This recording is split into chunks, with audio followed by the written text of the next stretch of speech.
16,700 odd mark. Now it's making its way to around 17,800 odd. So that's pretty good news from a bullish perspective. But for the time being, let's give the equity markets a bit of a break and shift focus to the commodity markets. Manisha Gupta is here to tell us about that one commodity she's tracking closely. Morning, Manisha.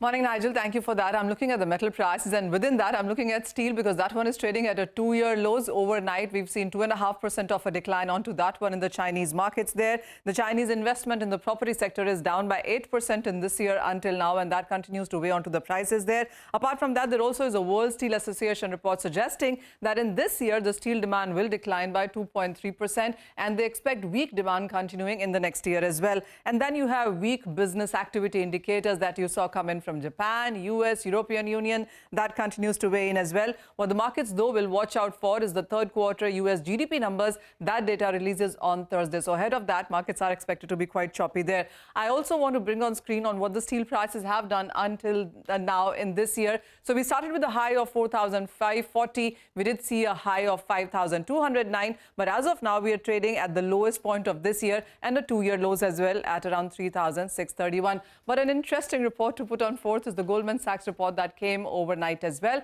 which says that they are bullish on commodities. It's a must-have in portfolios, and they expect the next 3 months, 6 months and 12 months all the way look at commodity as a sector to continue to give you returns in that sense. I also want to break it down to commodity-wise as well, which Goldman Sachs says that they expect 46% of gains coming in case of energy. Base metals is 29%, and they expect precious metal prices to continue to gain as well. And I have to tell you, I was doing the Muhurat trading show yesterday, and in that one as well, almost everybody said that energy is a must in your portfolio. $75 to $100 a barrel is what you can expect in the next coming 6 months as well.